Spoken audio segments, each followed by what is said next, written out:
It's said that military working dogs are seen as equipment complete with a serial number, but the canine handlers say they truly become brothers in war and best friends. Our story begins with one incredible military working dog and his handler who will never be forgotten. It's never easy to say goodbye. Military working dog Robson L096 served 6 years of active duty in the U.S. Air Force. Joint and bone conditions forced him to retire in 2014. In January of 2019, held up by his loving family, Robson was given his final salute. His body was saying it was time to let go. Name is 0961. Thank you for your service and protection of David and our armed forces during time of war. Canine Robbie, you're clear to return to station for turn-in. This war hero was affectionately known as Robbie by his best friend and handler, Tech Sergeant David Simpson. They would be separated for about 10 months before Robbie was allowed to retire. Then David flew all the way to Germany to adopt his partner and bring him home. Been a long time, huh? Robbie's new mission: enjoy retirement in Florida and love and protect David, his wife, and their 3 kids. David Simpson bravely served our country for 16 years in the Air Force. Like so many, when he came home, the mental wounds proved too much. Robbie couldn't protect David from PTSD or the pain from Lyme disease contracted while serving. David took his own life in 2017.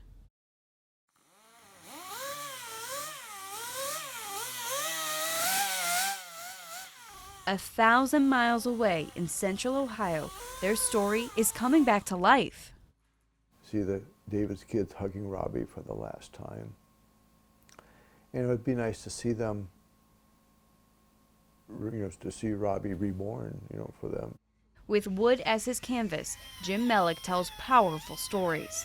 Here we have a Simpson, his rank, and the U.S. Air Force. This is all very authentic.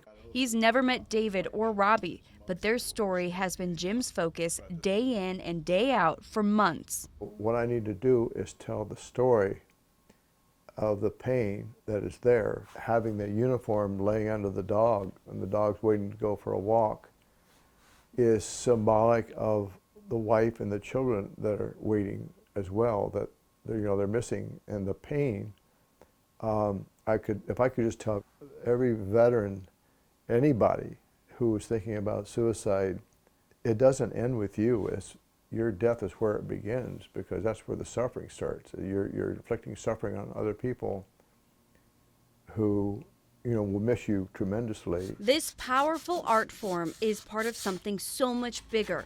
Canine War Stories introduces people to the real stories of 4 canine teams, a team that survived an IED explosion, another team that would not, and a reunion between 2 4-legged warriors in the afterlife, a depiction that would bring the surviving handler to his knees. And I'm seeing his shoulders heave, and he's over there sobbing in front of.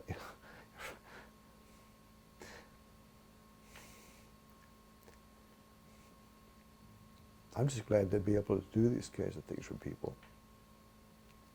I mean, who am I? No one compared to what they've done.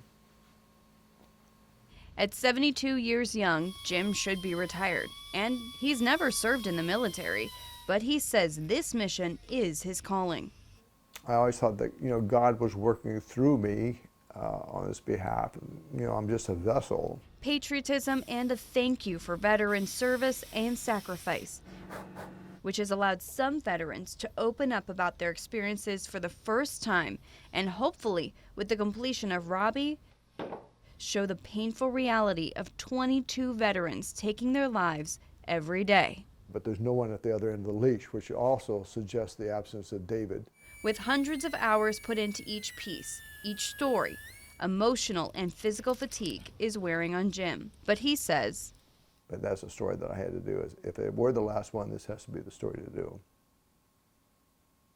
The Canine War Stories is now on exhibit at the Dayton Air Force Museum.